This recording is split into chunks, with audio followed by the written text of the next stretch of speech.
मैं हिंदुस्तान की जनता को और बिहार की जनता को कह रहा हूं कि महाराष्ट्र का चुनाव चोरी किया गया था और जैसे महाराष्ट्र का चुनाव चोरी किया गया था वैसे ही बिहार का चुनाव चोरी करने की कोशिश की जा रही है।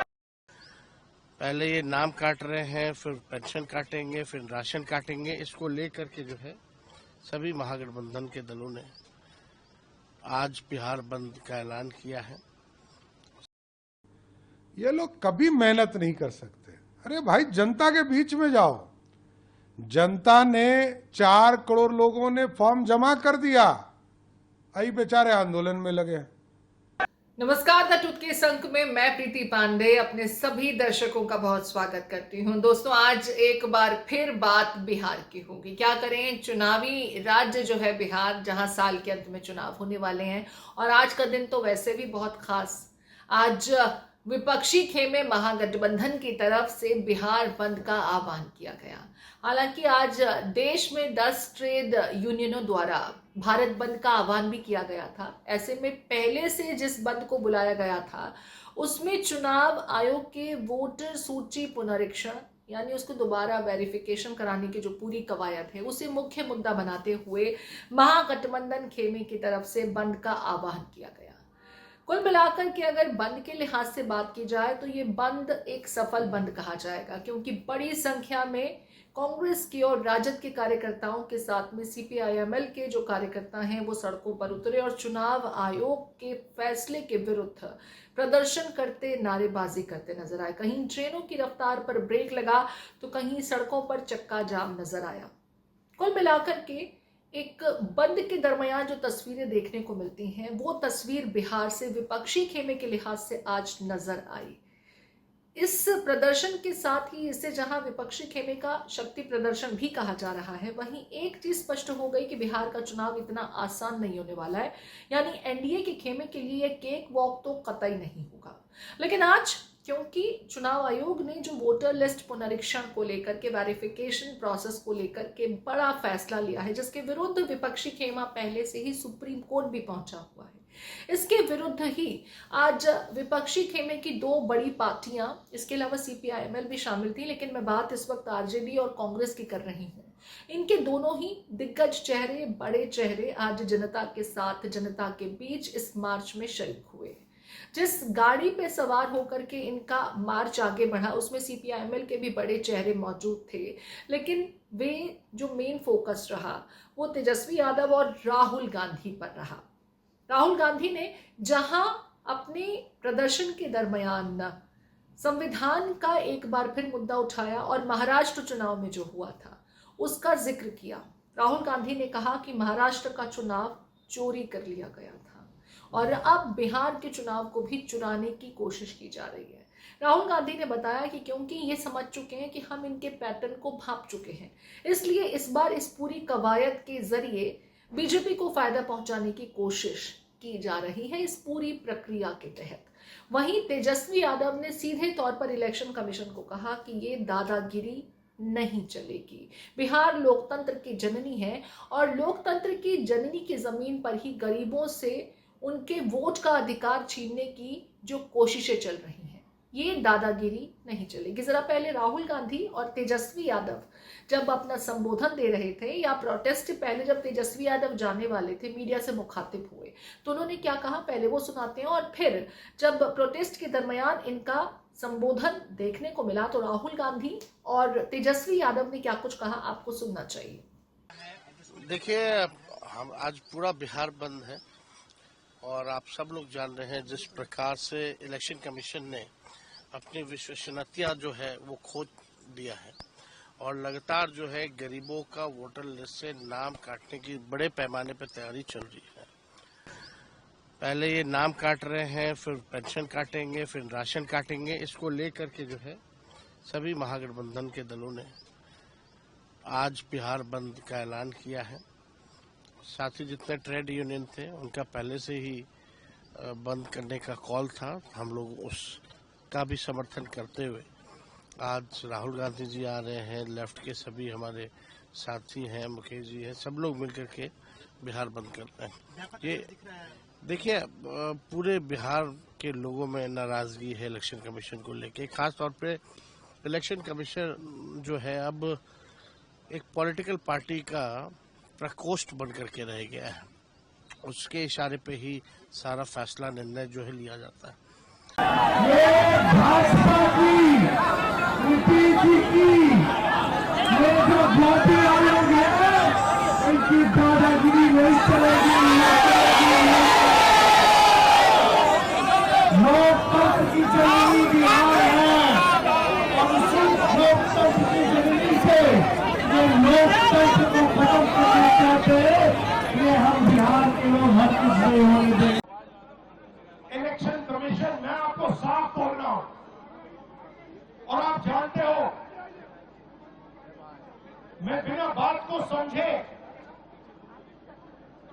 बिना गहराई में जाकर मैं नहीं बोलता हूं। मैं हिंदुस्तान की जनता को और बिहार की जनता को कह रहा हूं कि महाराष्ट्र का चुनाव चोरी किया गया था और जैसे महाराष्ट्र का चुनाव चोरी किया गया था वैसे ही बिहार का चुनाव चोरी करने की कोशिश की जा रही है। देखिए उन्हें पता लग गया कि हमने महाराष्ट्र मॉडल समझ लिया है, इसीलिए वो हम नया बिहार मॉडल लाए हैं। और मैं आपको साफ बताना चाहता हूं कि ये गरीबों का वोट छीनने का तरीका है ये, और मगर ये इन लोगों को मालूम नहीं है कि ये बिहार है। ये बात समझे नहीं है, ये बिहार है। देखिए, अगर आज की प्रोटेस्ट के लिहाज से मैं विपक्षी खेमे को आंकों या उसको लेकर के आकलन करूं कि आने वाले चुनाव में वो कितनी टक्कर देने जा रहे हैं, तो देखिए एक चीज समझ में आती है कि जिस युवा, रोजगार, गरीब, शोषित, वंचित, पिछड़ी जातियों का जिक्र ये विपक्षी पार्टियां करती हैं, उनको इनकी सोच अपने लिहाज से ठीक समझ आती है।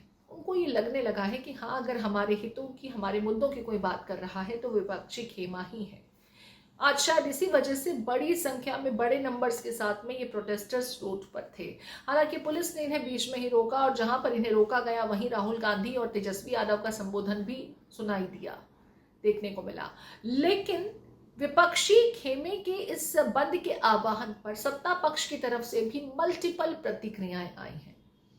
बीजेपी ने जहां एक तरफ दिल्ली में प्रेस कॉन्फ्रेंस करते हुए ये आरोप लगाया कि भाई ये विरोध किसका कर रहे हैं, लोकतांत्रिक प्रक्रिया के लिए जो आवश्यक कदम उठाए जाने चाहिए उसका विरोध हो रहा है, तो ये तो गलत के साथ खड़े हैं। और भी बहुत कुछ कहा गया, एक एक करके जेडीयू से लेकर के बीजेपी के खेमे तक क्या कुछ एलिगेशंस इस बंद की प्रक्रिया के दरमियान और लोगों को होने वाली असुविधा और बाकी तमाम चीजों को लेकर के जो बीजेपी का खेमा या एनडीए का खेमा आरोप लगा रहा है, उसको भी सुन लेते हैं। आप चाहते क्या है? एक तरफ आप कहते हैं कि चुनाव आयोग ठीक काम नहीं कर रहा है, वोटर लिस्ट ठीक नहीं है, तभी आप ईवीएम मशीन पर सवाल उठाते हैं। आज जब एक सघन पुनरीक्षण हो रहा है जिसमें 50% से अधिक लोगों ने अपनी इच्छा से फॉर्म भर दिया, तो आप आपत्ति कर रहे हैं।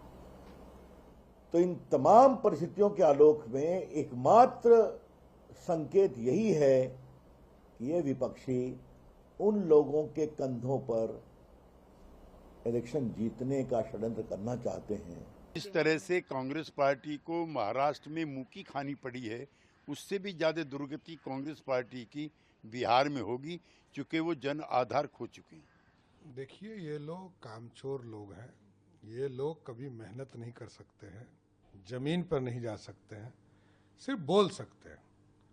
ये लोग कभी बूथ पर नहीं जाने वाले लोग हैं। कांग्रेस पार्टी बूथ कैप्चरर रही, राष्ट्रीय जनता दल उससे बढ़ के ज्यादा बूथ कैप्चरिंग करने का। ये लोग कभी मेहनत नहीं कर सकते। अरे भाई, जनता के बीच में जाओ। जनता ने 4 करोड़ लोगों ने फॉर्म जमा कर दिया, आई बेचारे आंदोलन में लगे। जब 50% लोगों ने सहमति दे दिया तो जनमत ने सहमति दे दिया। तो बिहार के लोगों ने सहमति दे दिया कि हम समीक्षा कराएंगे, और ये सड़क पर घूम रहे हैं। तो ये लोग राजकुमार लोग हैं, गांधी परिवार का राजकुमार और लालू जी का राजकुमार। ये सब लोकतंत्र में भरोसा करने वाले लोग नहीं है। ये आज बंद करवाने के लिए डर किसको हो रहा है? किसे डर हो रहा है? क्यों डर रहा है? ये बंद किस बात का? अब बताइए साहब, ये वोटर लिस्ट का पुनर्निरीक्षण होना ये तो स्वाभाविक क्रिया है, हर मतलब समय में होते रहा है। और यदि ऐसा होता है तो फिर डर किसको लग रहा है? देखिए, फिर से राजद और कांग्रेस का चेहरा दिख गया है। इनके पास कोई मुद्दा नहीं है, न बिहार सरकार के खिलाफ कोई मुद्दा है, न केंद्र सरकार के खिलाफ कोई मुद्दा है। इनको मालूम है कि इस चुनाव में बुरी तरह के से महागठबंधन को हार मिलने वाली है, इसलिए सॉफ्ट टारगेट इलेक्शन कमीशन को बना लिया है। इलेक्शन कमीशन वोट का वेरिफिकेशन कर रहा है, उस मुद्दे पर ये अदालत भी चले गए हैं और बिहार की जनता को भी तंग कर रहे हैं। बिहार बंद पूरी तरह से फ्लॉप हो गया है। ये लोग सिर्फ फोटो खिंचवाने आए हैं, वही तेल पिलाई हुई लाठी लेके लोगों को तंग कर रहे हैं, रास्ता रोक रहे हैं। कई जगह स्कूल बस रोका, कई जगह एम्बुलेंस को रोक लिया इन लोगों ने, कई जगह आग लगा दिया, कई जगह ट्रेन की पटरी पर बैठ गए जाकर। क्या हरकत कर रहे हैं? तो देखिए, आरोप प्रत्यारोप दोनों ही तरफ से लगातार एक दूसरे पर लगाया जा रहा है और जैसे जैसे चुनाव की तारीख और नजदीक आएगी, ये आरोप प्रत्यारोप और मजबूत होते चले जाएंगे। लेकिन इस बीच कल का दिन बहुत अहम होने वाला है, क्योंकि जहां चुनाव आयोग अपने इस फैसले पर अडिग नजर आ रहा है, वो सीधे तौर पर कह रहा है कि फेयर इलेक्शंस के लिए बहुत जरूरी है। इससे पहले भी बीजेपी के खेमे ने क्योंकि कहा कि गलत तरीके से घुसपैठिए भी दाखिल हो जाते हैं, रोहिंग्यास, बांग्लादेशी, जो भारत के ही डॉक्यूमेंट्स हासिल करके यहाँ की वोटर लिस्ट तक में खुद को शामिल करा लेते हैं। तो ऐसे में ये फेयर प्रैक्टिस बहुत जरूरी है। वहीं सुप्रीम कोर्ट में क्योंकि मामला लंबित है, कल सुप्रीम कोर्ट में इस संदर्भ में जितनी याचिकाएं दाखिल की गई हैं, कोर्ट इस पर अपना फैसला लेगी। क्या विपक्षी खेमा जो राहत चाहता है कि ठीक है, अगर ऐसी कोई प्रक्रिया आप कराना भी चाहते हैं तो चुनाव के बाद करा लीजिए, भाई इतने कम समय में इतनी बड़ी प्रक्रिया को पूरा करना आसान नहीं है। विपक्षी खेमे की सबसे बड़ी आशंका यही है। अब कोर्ट इस पूरे मामले को किस तरीके से देखता है, ये बहुत महत्वपूर्ण रहने जा रहा है, क्योंकि कुछ ही समय की अवधि में 8 करोड़ से ज्यादा की आबादी का वेरिफिकेशन कर पाना इतना आसान जाहिर है बिल्कुल नहीं होगा। इससे पहले जब इस तरह की प्रक्रिया कराई गई थी तो काफी लंबा वक्त लगा था उस सूची को कंपाइल करने में। बहरहाल कोर्ट के नतीजों पर कोर्ट क्या कुछ फैसला लेता है उस पर सबकी निगाहें बनी हुई हैं। लेकिन इस बीच जहां विपक्षी खेमा आज के बंद के जो प्रदर्शन के लिहाज से बात किया जाए तो वो इसे संतोषजनक बता रहा है और उसका कहना है कि बड़ी संख्या में लोग उनके साथ जुड़ रहे हैं। उन्हें समझ में आने लगा है कि एनडीए का खेमा उनके हितों की बात तो करता है, लेकिन उनका हित करने में कभी भी इंटरेस्टेड नहीं है। वहीं एनडीए का खेमा इसे विपक्षी पार्टी द्वारा लोकतांत्रिक व्यवस्था या सिस्टम को चोट पहुंचाने की कवायद के रूप में देख रहा है। इस पूरे मुद्दे को आप किस तरीके से देखते हैं, आपके कमेंट्स का इंतजार रहेगा।